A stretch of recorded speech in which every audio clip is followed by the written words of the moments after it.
বিচারাধীন বিষয় হলেও কোটা সংস্কার আন্দোলন করে শিক্ষার্থীরা আদালত অবমাননা করছেন বলে মনে করেন না আইনজ্ঞরা, বরং সুপ্রিম কোর্টের অনেক সিনিয়র আইনজীবীর মতে আন্দোলন সমাবেশ করা তাদের সাংবিধানিক অধিকার।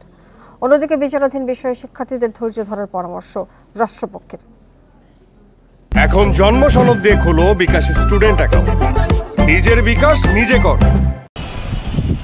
সরকারি চাকরির প্রথম ও দ্বিতীয় শ্রেণীতে কোটা পুনর্বহাল করে হাইকোর্ট রায় দেয় 5 জুন। এরপর থেকেই কোটা বিরোধী আন্দোলন করে যাচ্ছে শিক্ষার্থীরা। এর বিরুদ্ধে আপিলে যায় রাষ্ট্রপক্ষ। এই অবস্থায় অনেকেই প্রশ্ন তুলেছেন, বিচারাধীন বিষয় নিয়ে এভাবে আন্দোলন করা যায় কিনা।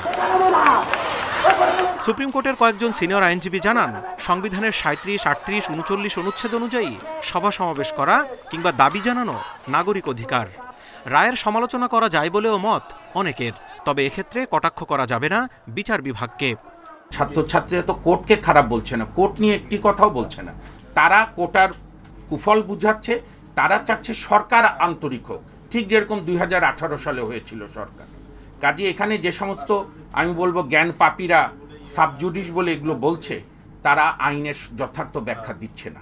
একটা রায় যখন হয়ে যায়, সেটা পাবলিক প্রপার্টি হয়ে যায়। ব্যক্তিগতভাবে যতটুকু সম্ভব সেটা সমালোচনা করা যাবে। যেমন আমি সমালোচনা করছি যে পলিসি ম্যাটারে হাইকোর্ট সবসময় বলে যে আমরা ইন্টারফেয়ার করব না, কিন্তু এই ক্ষেত্রে তো ইন্টারফেয়ার করে ফেলল।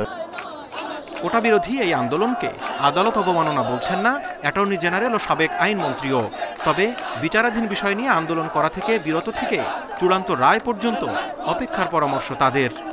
আন্দোলনটা আমি মনে করি যে এটা ওনাদের না করাই উচিত হবে, ওনাদেরকে আমি বলবো। কারণ আদালতে যেটা বিচারাধীন বিষয়, সেই বিষয়টা রাজপথে না করে আদালতে তো আসে, এটা তো বিচার হবে। আন্দোলন করার আদালত অবমাননা করা একটা না। তারা যদি আদালতের কাজ করতে বাধা সৃষ্টি করে বা আদালতকে তার বিচারিক কাজ থেকে দূরে রাখতে চাচ্ছে, ধমক দিয়ে হোক, যেভাবে হোক, সেইটা এক কথা। বুধবারের মধ্যে হাইকোর্টের পূর্ণাঙ্গ রায় হাতে পেলে বৃহস্পতিবার কোটা বাতিলে আপিল বিভাগে নিয়মিত আপিল করবে রাষ্ট্রপক্ষ। Zahidul Bashar, Independent News, Dhaka.